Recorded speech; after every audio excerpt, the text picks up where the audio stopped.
The Lord be with you. And with your spirit. A reading from the Holy Gospel according to Luke. Glory to you, O Lord. Great crowds were traveling with Jesus, and he turned and addressed them. If anyone comes to me without hating his father and mother, wife and children, brothers and sisters, and even his own life, he cannot be my disciple. Whoever does not carry his own cross and come after me cannot be my disciple. Which of you wishing to construct a tower does not first sit down and calculate the cost to see if there is enough for its completion? Otherwise, after laying the foundation and finding himself unable to finish the work, the onlookers should laugh at him and say, "This one began to build but did not have the resources to finish." Or what king marching into battle would not first sit down and decide whether with 10,000 troops he can successfully oppose another king advancing upon him with 20,000 troops? But if not, while he is still far away, he will send a peace delegation to ask for peace terms in the same way, anyone who does not renounce all his possessions cannot be my disciple. The Gospel of the Lord. Praise to you, Lord Jesus Christ.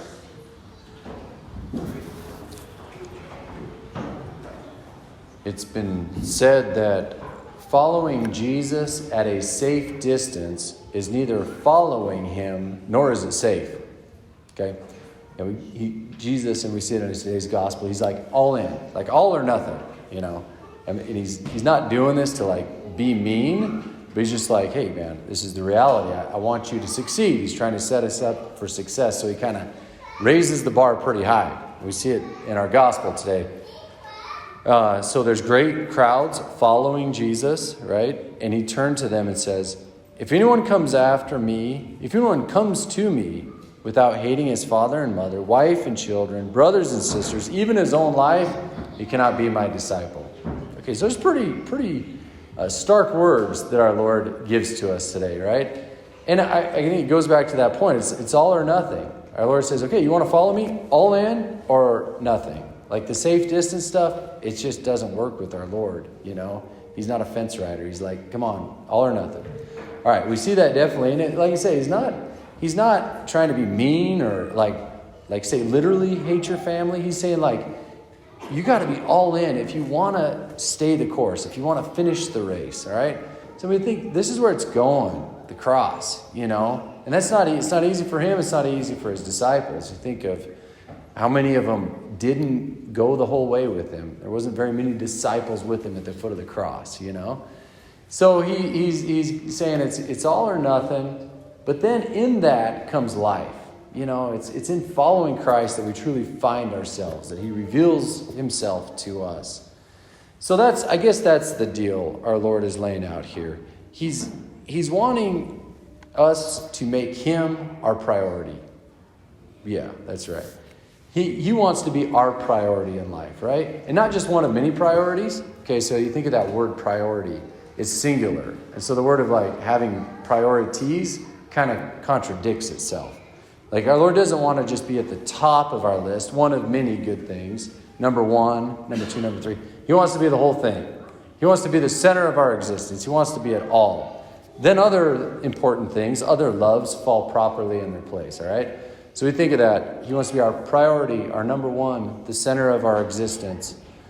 And about the only analogy I can think of that works in that is like our universe, the solar system, right?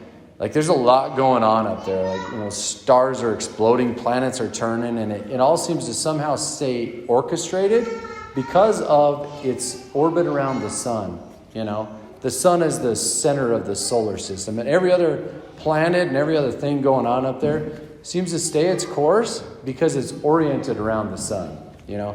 So that image kind of works, I think, in our life when we're trying to make our discipleship, God, our priority. That like when he is the center of our existence, then every other relationship takes its proper place, right? So love of father, mother, children, wives, sisters, That all has its proper orientation when our life is ordered around God and our discipleship with Jesus in particular, right?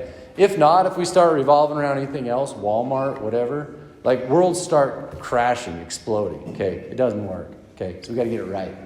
Revolve, orbit around Christ, then every other thing takes its proper place. I think this makes sense too. Our Lord says, hey, somebody came to him, what's the greatest commandment? All right, our Lord says, love the Lord with all your heart, all your mind, all your soul, and all your strength. Then he says, then the second, love your neighbors yourself. We got to get the first right to get the second right. If not, we do the second injustice. We don't love our brothers and sisters, Father, all that stuff right if it doesn't come from our love of the Lord. Okay, so this is where our Lord is at. He's saying all in our discipleship with Jesus. He's calling us all to that. Okay, what's that look like? Like, that's the beauty of our Catholic faith. It's not like a hypothetical faith. No, it's real. It's incarnational. Okay, so our going all in our discipleship with Jesus, like, happens here at the altar. Like, Jesus is present here. And this is where we put flesh on that commandment and flesh on this gospel. The beauty of the Mass is that every time we offer the Mass, we bring the gifts up, the bread up, and we offer it on the altar. That's us. That is an opportunity every time to just renew my all in and my discipleship with the Lord. Here I am, Lord, all on the line, and then you give it back however you see fit. But I am going all in with you every Mass.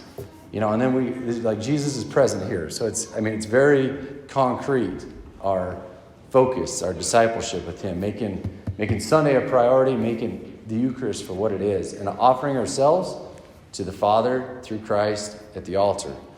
So it's just beautiful. I think we got to get it. We got to get the proper ordering right if we want to make sense of this life and not make it chaotic. Okay, our Lord's call to discipleship is very, very real, very strong. It says, unless you love me with all your heart, mind, soul, and strength, you cannot be my disciple, right? So may we take him at his word. May we renew at every Mass our commitment to following him. And then may he give himself back to us in Holy Communion. And then all the other loves in our lives will have proper ordering when that love for them stems from our all-in love and following of Christ.